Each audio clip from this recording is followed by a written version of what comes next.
Welcome back, Stas23 here, back again with some knife therapy, and today I have 5 knife reviews that will be straight to the point and will include some testing.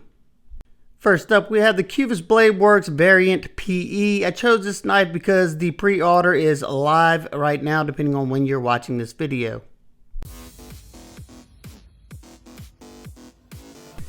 The Variant PE comes in at $59 and the OEM is QSP. And starting off the testing, it sliced pretty well. It has a great utility blade shape. The blade steel is 14C 28N stainless steel, which is one of my favorite budget steels. The slicing capabilities could have been a little better in my opinion if it had a little bit thinner of a grind. It's not overly thick or anything, but definitely thicker than I like. One thing that I can tell you is that I own 2 of these knives, and both of them, the factory edge did not last that long. However, once I sharpened it, it did start to get better and better. After the first, second sharpening, stuff like that. The blade has a good sharpening choil on it, so you have sharpening life, and you don't have to worry about it widening up in the back or anything. I was able to get through all of the testing pretty much up until I got to the denim, and you'll probably see that once I get to that portion. But when I got to the denim, it halted. The edge in the front, I don't know if there was something in the denim or it was just the edge. Maybe it's my sharpening, I don't know. But when I got to the denim, the edge was wrecked in the front, and I do show that. The action on this knife is excellent. It's a great reverse flicker for the deployment with that deployment hole, easy access to it, and it's a very smooth action riding on bearings. The ergos throughout all my cutting were pretty good, better than most Swaybacks I've tested, because the way that handle kicks up usually will aggravate my hand. But this is not as abrupt as most of the Swaybacks I've seen, and the wider bulbous end of it made it a little bit easier to hold on to. Cutting onto the cutting boards and stuff like that can be a challenge because you have that Wharncliffe straight edge on there, but you can use that tip for most of the cutting like you see now. I do like the knife a lot. That's why I bought 2 of them, and I got in on the V2 pre-order because I wanted one with titanium scales, which they are offering this time. And as well as the titanium scales, you can get it with a stonewash blade instead of the satin, which I wasn't a fan of on this V1. Also, you can get it in a micarta scale. I think it's a denim micarta, which is a nice addition. Some things that he's changed in the V2 is he's increasing the lock bar access, which is something I was really hoping to see, and he's adding a front flipper to it. Looks pretty cool. It has a little bitty tab on the top, just like a regular front flipper. It doesn't stick up that high, has a little jimping, makes it easier for you to use. Now we're going to check out that edge after cutting that denim, and you'll kind of see what I'm talking about. Right there in the front where I was doing all the cutting, yeah, the edge definitely fell off. Next up, we had the CJRB Large Maileah. This was a design collaboration with Swags, and I like the original smaller version, but it was just a little bit too small for me, and this was the perfect size.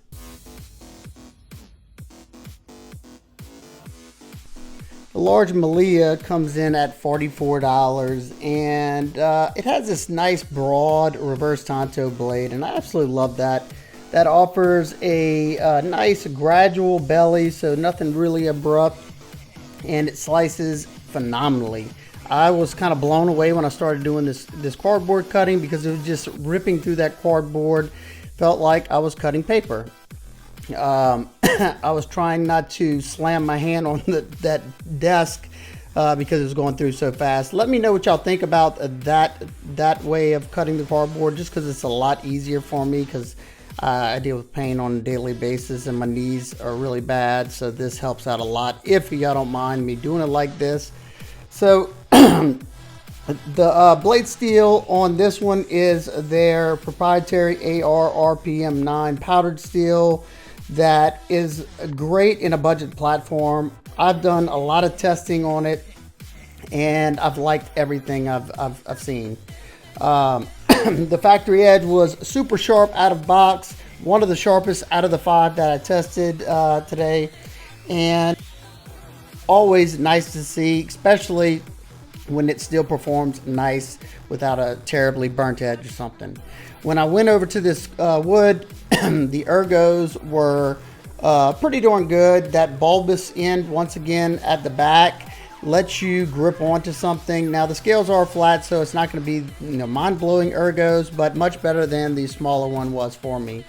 I think besides having the super sharp edge, I think this blade performed better than all the rest because it had the best geometry. It's 18 thousandths behind the edge, and they sharpened it at 15 degrees per side. You don't see that often at all, maybe with Spyderco, but not many other companies do that. The edge held up throughout all the cutting, even through the denim, so it wasn't the denim. The knife has an excellent action on it, riding on bearings, very smooth, snappy, and it has thumb stud deployment and a front flipper deployment. Both of them work excellent.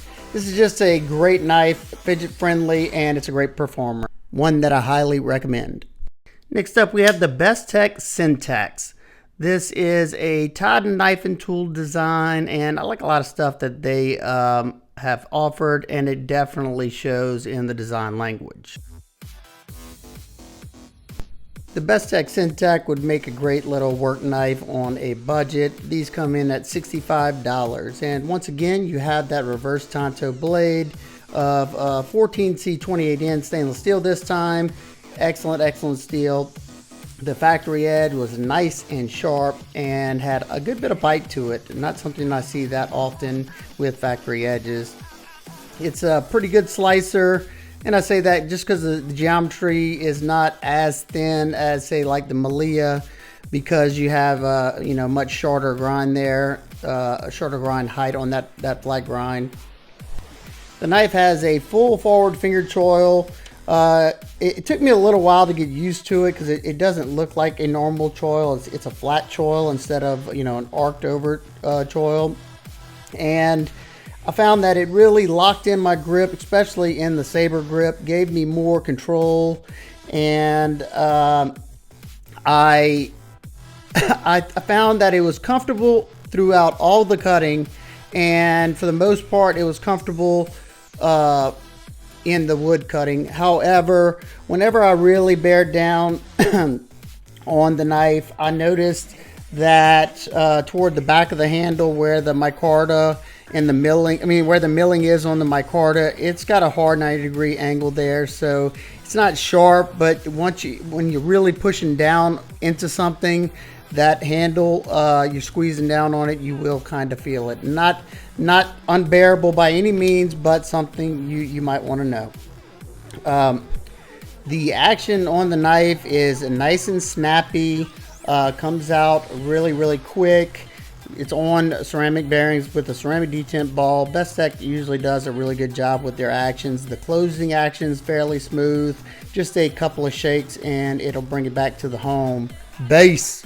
The lockup on the knife is absolutely rock solid. Bestech does some of the best lock geometry for any of the knives I've tested. I've spine whacked a bunch of their knives. They don't budge. No up and down on this one. No side to side whatsoever.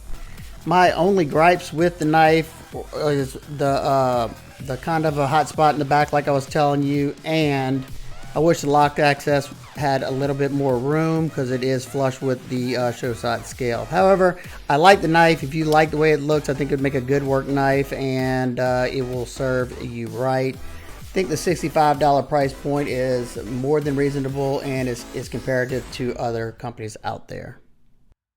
Next up, we have the Kansept Foosa. This is the liner lock version. They originally came out with the double detent slip joint, and I'm glad to see they came out in the liner lock. This is more enticing to me.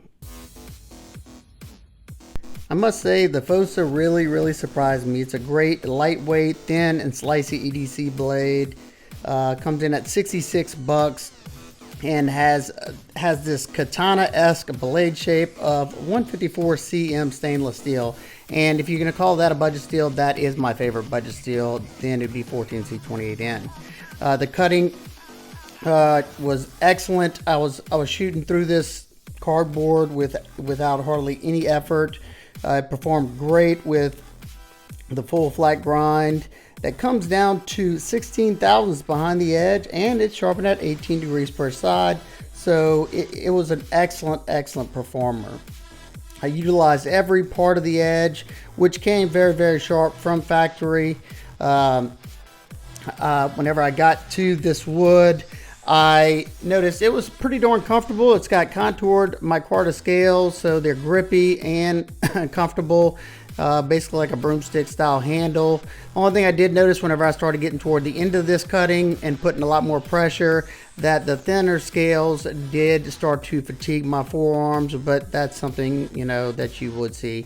I'm sure a lot of people will just use this to cut something really quick, put it back in the pocket, so it probably wouldn't be an issue. Your deployment method on this knife is a flipper, and it has a nice low profile. It's nice and comfortable because it's rounded over with jimping. The action is nice and smooth. It's on ceramic ball bearings and ceramic detent ball. The lockup on the knife is rock solid, no play any direction. I can flex a little side to side, but nothing to be worried about. You have excellent access to the lock bar because there's a cutout on the show side scale that allows you to easily get your thumb in there, or you can use the side of your thumb like I do most of the time. The knife comes with a deep carry pocket clip that is tip up right hand carry only. Wish they would have made it left-handed as well because it's easy to actuate left-handed. The knife remained sharp all the way throughout the testing. The edge did start to fall off a little bit at the very last cut with the denim. That's because I was using nothing but that front edge because it's cutting on a cutting board. However, I highly recommend this knife if this design appeals to you. If you want that folding katana that's super slicey, easy to carry.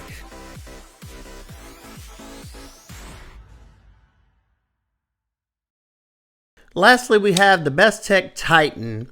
The only version of this that's out right now is the D2 and G10. This particular one is in 154 cm with the carbon fiber and G10 over each other. So when I talk about this knife, we're going to be talking about it in terms of the D2 variation and basically about how the blade performs and not how the steel itself performs. The Bestech Titan version that's out in the D2 G10 comes in at $63. And like I said, we're going to talk about that, just the performance of the knife as it is right now. Just like the Fosa, the Titan is slim, slender, and a discreet EDC knife. But I'll have to say that the design didn't really speak to me at first, and I wasn't really sure about it, but I was happily surprised once I finished all this testing. It has a good cutting geometry at 16 thousandths behind the edge on both the straight edge of the knife and the Tanto version, which I was kind of surprised. Usually you'll see the Tanto portion be a lot thicker. That made me able to be able to use every inch of this cutting edge and made a lot of the cutting very easy. The knife came sharp from factory. Didn't have a bunch of bite, but it was sharp. When we got over to this wood, testing the ergos and how well that edge is still biting, the edge bit nice and it was fairly comfortable. The scales are just flat, so it wasn't as comfortable as say the Fosa. And I didn't have really any complaints as far as hot spot goes until I started getting toward the end of the cutting. But you got to understand, I'm doing these and putting a lot of pressure when I'm cutting, and the scales have these milled out lines that have hard angles in between them, so it was kind of starting to get a little uncomfortable. I didn't feel like I had to put on a glove or anything, but just something I thought I would share with you. The Tanto edge on this knife and that transition tip from the Tanto to the other part of the grind were great for detailed cutting, and as a utility blade, It shows on pretty much all the cutting. I got a lot of power, like you can see right now in that flat edge. And then look, I'm using that front portion. That kind of cutting for detail type cutting is excellent. Didn't struggle much with any of the rubber either.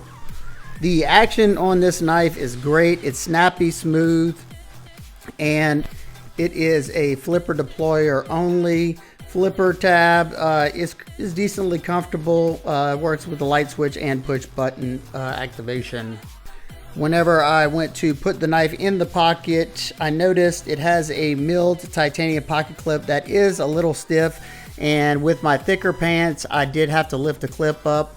I didn't notice it when I wore my regular jeans or anything, or my shorts, but it is a little stiff for thicker pants.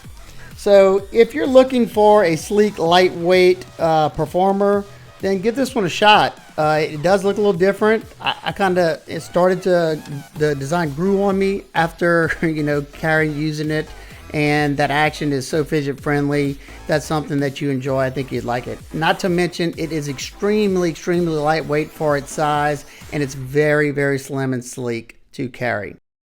Well, I hope y'all enjoyed that. Let me know what y'all think about doing these with the knives that probably wouldn't have got a review otherwise, because I'm just that backed up. And if you have any questions about any of the knives that I talked about in particular, please let me know down in the comments. I would love to know what you think about each one of these. And if you own any of them, let me know what you think about yours. All right, guys and girls, I hope everybody's having an absolute amazing day, and I will see y'all on the next one. Peace.